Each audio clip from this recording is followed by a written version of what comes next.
কিন্তু হাসি দাও। চলো লাউ কাটলাম।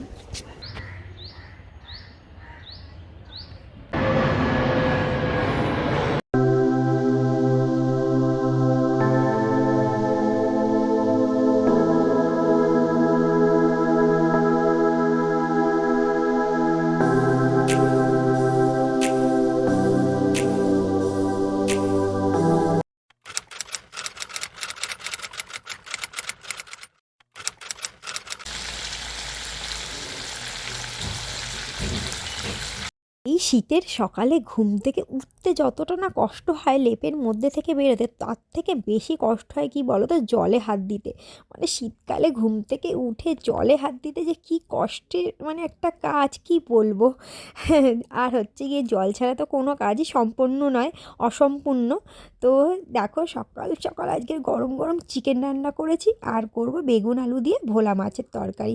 আর তোমাদের দাদাভাইয়ের যেহেতু জ্বরটস হয়েছে বলে কিছুদিন বেশ বেগুনটা খেতে পারিনি, ওই জন্য ভোলা মাছটা আমার অনেক দিন ধরেই ইচ্ছে ছিল বেগুন আলু দিয়ে করবো, তো আজকে কিন্তু ফাইনালি রেঁধে ফেলেছি। তারপর সকালে রান্নাবান্না করে তোমাদের দাদাভাইকে খাবার দাবার গুছিয়ে কাজে পাঠিয়ে দিয়েছি টাটা বাই বাই বলে। তারপর কটা জামা কাপড় কেচে ফেলেছি, কেচে এইবার বাইরের কলের কাজগুলোও সব আমার অলরেডি কমপ্লিট হয়ে গেছে। দেখেছো, তোমাদের সাথে কিন্তু ইন্ট্রোটাই সারা হয়নি। তো এখনও কিন্তু 12টা বাজিনি, তাই জন্য তোমাদেরকে চলো বলে ফেলি। গুড মর্নিং, কেমন আছো তোমরা সবাই? আশা করছি তোমরা সবাই ভালো আছো, সুস্থ আছো। আর তোমাদের ভালোবাসা আমরাও অনেক ভালো আছি। রাইটুক্স ব্লগে আর একটি নতুন ভিডিওর সাথে তোমাদের সবাইকে আরও একবার ওয়েলকাম আর অনেক ভালোবাসা জানিয়ে আবার আমি একটা নতুন ব্লগ নিয়ে তোমাদের কাছে চলে এসেছি। তোমরা ভিডিওটা দেখতে থাকো আর সারাটা দিন আমার সঙ্গে থাকো। বাইরের কলের মোটামুটি কাজ সব কমপ্লিট, মানে কেচে মেলে দিয়ে এসেছি, তোমরা তো দেখলে।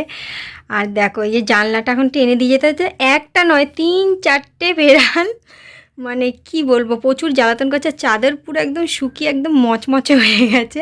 বিছানা গাদার কি অবস্থা, শীতকালে যেটা হয় প্রত্যেকটা ঘরেই। তো দেখো, আর আমি তোমাদের সামনে আসছি না কারণ আমি না কাছাকাছি করতে গিয়ে পুরো ভিজে গেছি। এখন বাসি বিছানাটা সুন্দর করে গোছাবো আর ঘরটা মুছবো, মুছে স্নান করে একেবারে তোমাদের সামনে আসবো। আমার যা অবস্থা, তোমাদের সামনে এখন আর আসা যাবে না, পুরো ভিজে পুরো একাকার। আর এই কাজগুলো না করলেও নয়, কারণ হচ্ছে গিয়ে স্নান করে এসে তো আর এইসব বাসি কাজ করা যায় না। তো চলো পটাপট, ভেজা গায়ে আছে আর বেশি কথা বলবো না, সব গুছিয়ে ফেলি, গুছিয়ে একেবারে স্নান করে আসছি, তারপর তোমাদের সাথে কথা বলছি। বেশ কয়েকদিন ধরে না বাড়ি যাওয়ার হয়নি, তো অনেক কয়েকদিন ধরেই ভাবছিলাম যে একটু বাড়িতে যাব, বাড়িতে গিয়ে সবার সাথে দেখা করে আসব। তো দেখো, আর লাউ গাছের ভিডিওটাও তোমাদের সাথে শেয়ার করতে হবে যেহেতু তোমাদের কথা দিয়েছি। কিন্তু শীতকালের বেলা না কাজ করে না তারপর একটু যেই শুয়ে পড়ি না, আর না বিকালবেলা ইচ্ছাই করে না যে একটু বাড়িতে যাই। তাই জন্য আজকে ঠিক করে ফেলেছি একেবারে দুপুরই বাড়ির দিকে রওনা দেবো। তো ঘরের সমস্ত কাজকর্ম করে খাওয়া দাওয়া করে কিন্তু সোজা বেরিয়ে পড়েছিলাম, বেশ 3টের দিকে বাড়িতে পৌঁছে গিয়েছিলাম। তারপর আর ড্রেসটা চেঞ্জ করে সোজা চলে এসেছি প্রায় 3:45-এর দিকে ছাদে। কারণ হচ্ছে কি তোমাদের সাথে একটু লাউ গাছের ভিডিওটা করে শেয়ার করব। কি বন্ধুরা, গাছে কিন্তু লাউ ধরেছে আর তোমাদেরকে সেটা দেখিয়ে দিলাম। কেমন লাগছে অবশ্যই কিন্তু কমেন্ট বক্সে জানাতে ভুলো না।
ছাদে এসে কি একটু তোমাদের সাথে কথা বলবো, মানে কথা বলার উপায় নেই। 2-4টে আমি শর্ট রিলস বানালাম, বানিয়ে এই যে তোমাদের সাথে লাউ গাছের পুরো ভিডিওটা করে সুন্দর করে শেয়ার করছি। আর ঘন ঘন যাবে প্লেন, ঘন ঘন যাবে প্লেন, মানে 2 মিনিট 5 মিনিট অন্তর অন্তর প্লেন যাবে।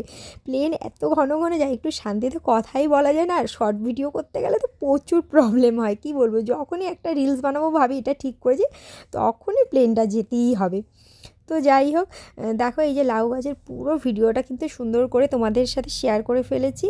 আর হচ্ছে কি আগের বারের মতন অত সুন্দর এবার আর লাউ গাছটা হয়নি, আর ফলগুলো সেরকম একটা সুন্দর হচ্ছে না, কেন কি জানি না। গাছটার হয়তো নজর লেগেছে, না হলে যে বলে না, হ্যাঁ নজরই লেগেছে, যাই হোক নজর লেগেছে, না হলে কিছু একটা হয়েছে প্রবলেম। যাই হোক আগের মতন কিন্তু এবছর গাছে সেরকম একটা ফল ধরছে না সুন্দরভাবে, আর সেরকম একটা লাউ গাছটার জোরও নেই। মাই তোমাদের সবটা পরে বলবে, তোমরা পুরো ভিডিওটা দেখতে থাকো তো আর সঙ্গে থাকো, তাহলেই জানতে পারবে। আর বাইরের আজকের ওয়েদারটা না এত ভালো লাগছে, এত সুন্দর লাগছে, কি বলবো, দেখো আকাশটা এত ভালো লাগছে না। তাই কি বলবো, তোমাদের সাথে ভিডিও ক্লিপ না করে আর থাকতে পারলাম না, ভিডিও ক্লিপ করে শেয়ার না করে তোমাদের সাথে থাকতে পারলাম না। তো যাই হোক, একটা সুপুরি গাছ জানো তো আমাদের মরে গেছে, তো সেই জন্য মনটা খুবই খারাপ। আর যাই হোক দেখো আকাশটা এত ভালো লাগছে, আর না ঘন ঘন আকাশে কাকগুলো সব উড়ে বাসায় ফিরে যাচ্ছে। আর পাশের বাড়ি দেখো এক ঝাঁক পায়রা কিন্তু বসে রয়েছে, এই দেখো বললাম না ঘন ঘন আকাশে মানে পাখিগুলো সব, পাখি বলো কাক বলো সব উড়ে উড়ে না ঝাঁক বেঁধে যে যার বাসায় ফিরে যাচ্ছে। আর পাশের বাড়ি এক ঝাঁক পায়রা, ওই পাশের বাড়ি একটা দাদা আছে, ওই দাদাটা পায়রা পোষে, তো প্রচুর পায়রা প্রচুর পায়রা। আর এই দেখো মা চলে এসেছে কিন্তু লাউ কাটতে, দেখো চলো লাউটা তোমাদের দেখিয়ে দিই। আর দেখো গাছে এখন প্রচুর পরিমাণে ফুল পড়েছে, লাউও ধরবে। আবার একটা প্লেন চলে আসলো, তো দেখো এই প্লেন 5 মিনিট 2 মিনিট 5 মিনিট বাদে বাদে এরকম আসতেই থাকবে। আর এবার লাউগুলো না বেশি একটা বড় করব না, মানে ছোট ছোট যে করে কেটে ফেলবো। আর এই লাউটা মা আমাকে কেটে দিচ্ছে, তাই জন্য দেখো কাটতে এসছে, তা আমি পুরোটা নিইনি, আমি হাফ নিয়ে এসছি। তো কি হাফ কেটে নিয়ে এসেছি, মাই কেটে দিয়েছে, তোমাদের সেটা আমি পরে ভিডিওতে শেয়ার করব, মানে নেক্সট ভিডিওতে সেটা শেয়ার করব। আর লাউ দিয়ে কী রেসিপি হতে চলেছে সেটাও তোমাদের সাথে শেয়ার করব নেক্সট ভিডিওতে। চলো মা তো আপাতত লাউটা কেটে ফেললো, এইবার ব্যাগের মধ্যে ভরে নেবে। তো মাকে বললাম দাঁড়াও ব্যাগে একটু পরে ভরবে, আগে লাউয়ের একটু নিয়ে হাতে নাও, 2-4টে সুন্দর দিকে তোমাকে ফটো তুলে দিই।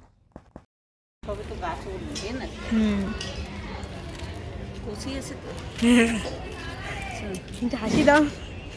চলো লাউ কাটলাম, হ্যাঁ একটা লাউ কাটলাম। একটা লাউ কাটলে, হ্যাঁ, আর আর ছোটো ছোটো পড়েছে, হবে আবারই। এবার গাছের সেরম জোর হয়নি। চলো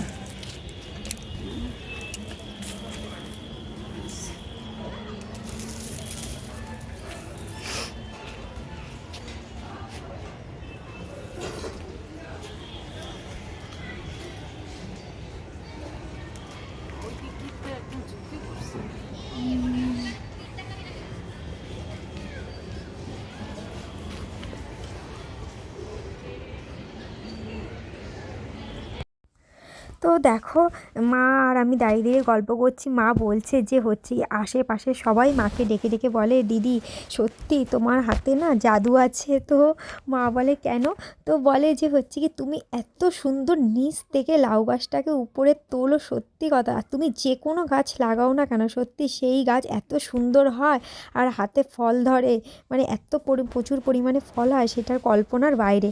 তো শুনেও খুব ভালো লাগে, দেখো সবাই প্রশংসা করে, আর গাছটা সেই কারণেই কি বলো তো সবাই প্রশংসা করছে বুঝতে পারছি, আরও এতে লেগে যাচ্ছে গাছটার নজর।